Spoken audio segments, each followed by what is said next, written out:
defined by contrasts. In the West, sweeping wilderness meets urban life, and in the plains and to the east, remote landscapes stretch beyond the modern cities. In these quiet forests and along the edges of small towns, mysteries endure, concealed by the isolation of the land itself. And even within Canada's bustling cities, shadows of the unknown persist, marking stories of lives lost or disrupted in ways that defy explanation. This is the true story of 5 unsolved cold cases from Canada.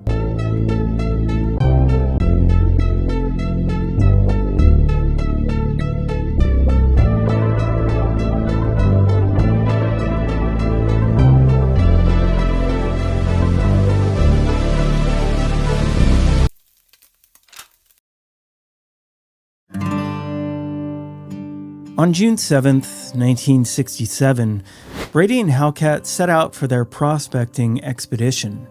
A small bush plane dropped them near Lower Foster Lake, though there were later concerns they may have been dropped at the wrong location. They set up camp by the lakeside, equipped with their gear, a canoe, and prospecting tools.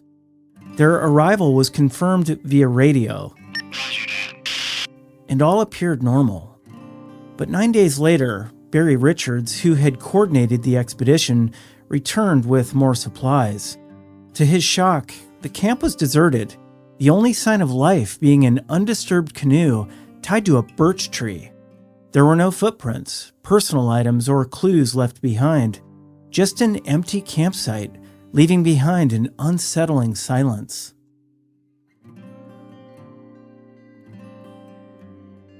The RCMP initiated a search, but investigators were quick to consider the disappearance a likely accident, citing the remote terrain and possible dangers.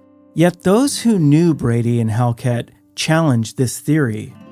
Both men were seasoned in navigating the wild, and they wouldn't have become lost so easily.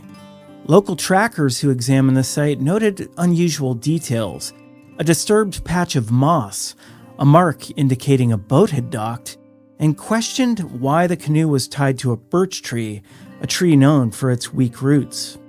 Over time, family members, including Indigenous Studies professor Dr. Deanna Rader, took up the search.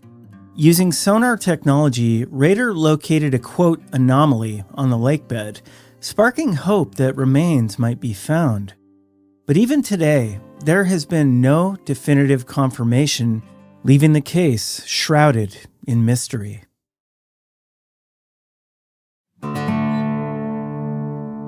Theories about the men's disappearances are varied. Some speculate that Brady's outspoken political beliefs and activism made him a target, suspecting political adversaries might have sought to silence him.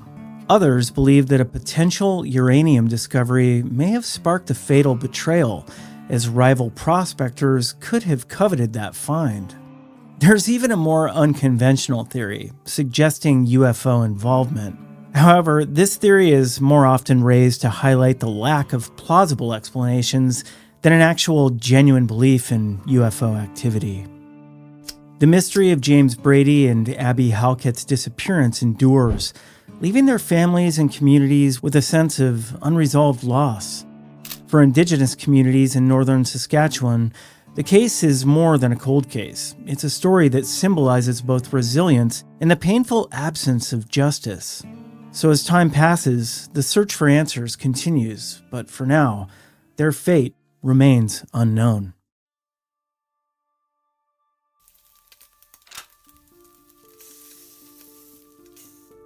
In a quiet town in Alberta, a chilling discovery on a rural farm would haunt the local community and baffle investigators for decades. In April 1977, the remains of an unknown man were found submerged in a septic tank. Known only as Septic Tank Sam, his story remained a mystery for over 40 years until advances in forensic technology finally revealed his identity.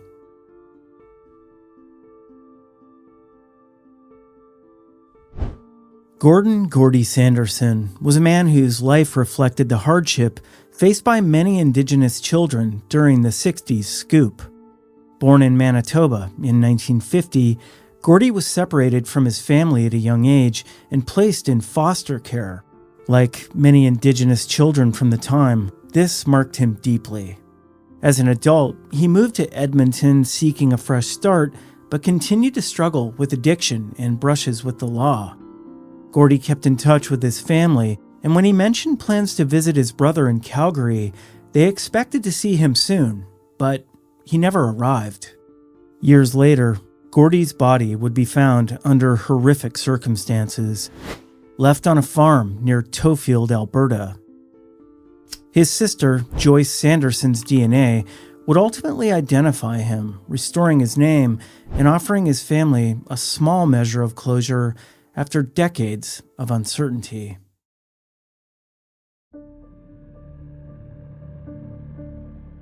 The horror of Gordy's murder was uncovered on April 13, 1977, when a couple, inspecting their septic tank, stumbled upon his remains. Investigators revealed that Gordy had been tortured, burned with a blowtorch, assaulted, and shot multiple times before being wrapped in a yellow bedsheet bound with nylon rope and dumped in the tank. The body had been covered in quicklime, most likely in a mistaken attempt to hasten decomposition. The level of brutality suggested that Gordy likely knew his killers and that the murder was motivated by intense animosity.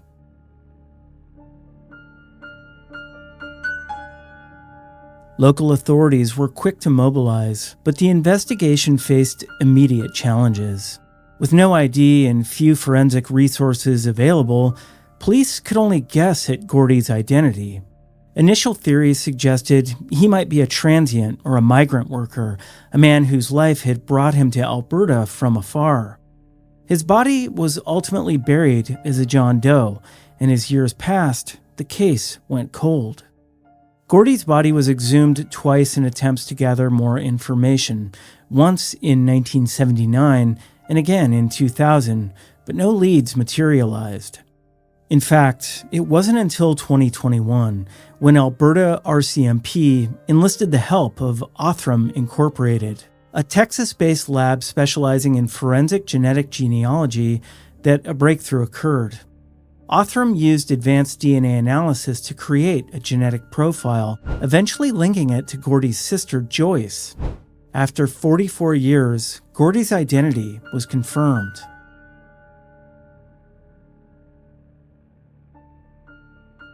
The details of Gordy's murder suggest that his killers were people he knew, likely tied to the criminal activity that surrounded his life in Edmonton.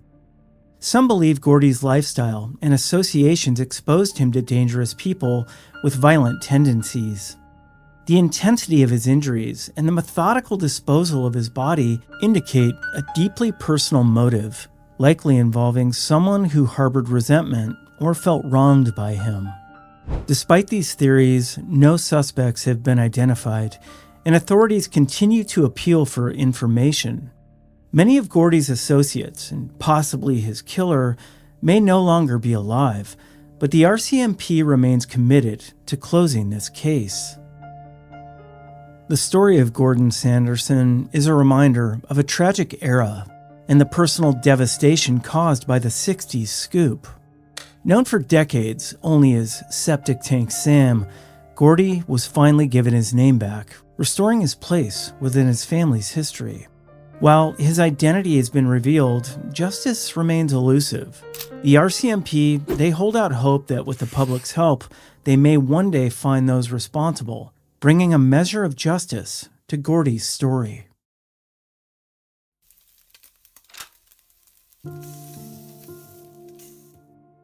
In the late summer of 1988, Vancouver's East Side, a neighborhood marked by hardship and resilience, saw the tragic deaths of two young women. Lisa Gavin and Glenna Dusty Sowen were close friends who faced the challenges of addiction and poverty together. But within 6 weeks, both would be dead, their stories intertwined by loss and a killer who was never found.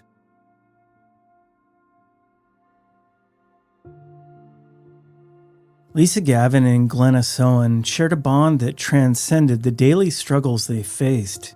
Lisa, just 21, was known for her warmth and vibrancy. At 5 feet 2 inches tall, with brown hair tipped with bleach, she was a memorable presence to those who knew her. Despite the challenges of addiction, she remained close with her foster family, especially her sister, Sharon Turling, who recalls her kindness and resilience. For Lisa, life on the streets, it was a hard reality, but she faced it with strength and friendship. Glenna, known to her friends as Dusty, was 25 years old, small and slender, with a spirit that belied her struggles. Like Lisa, she'd faced a long battle with addiction, leaning on the support of her friend to navigate the harsh realities of life in Vancouver. Friends also noted Glenna's grief following Lisa's death, a sorrow that seemed to weigh heavier with each passing day. Just weeks later, she too would become a victim, leaving behind a family and community who remember her for her kindness.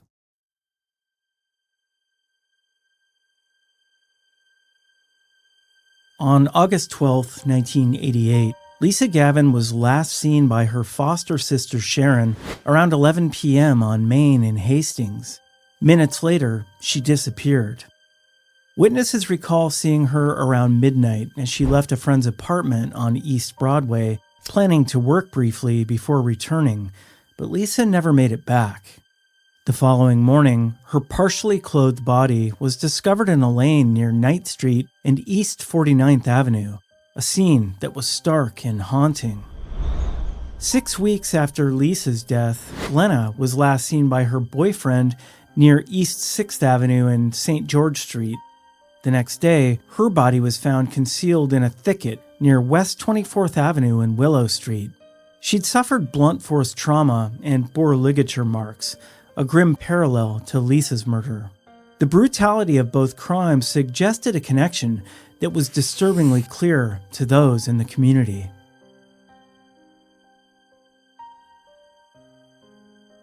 The Vancouver Police Department took on the investigation, but the leads were scarce. Detectives reviewed every detail and re-examined evidence over the years, yet the identity of the killer remains unknown. In 2014, the cases were added to the VPD's Cold Cases website in a renewed appeal for information, though no substantial tips surfaced. Detectives remain hopeful, believing someone holds the answers to what happened to Lisa and Glenna. However, in recent years, police have linked the murders to an unidentified serial killer suspected in 6 similar homicides. This killer, who died in 2009, was never charged, leaving questions that remain unanswered.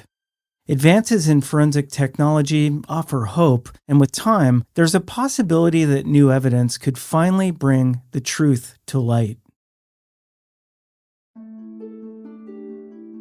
Speculation surrounding Lisa and Glenna's murders has intensified over the years. A recent podcast, Cold Case Canada, highlights a theory that an unknown man may have been responsible for both deaths. Police suspect this man killed 6 women in the Vancouver area between 1988 and 1990.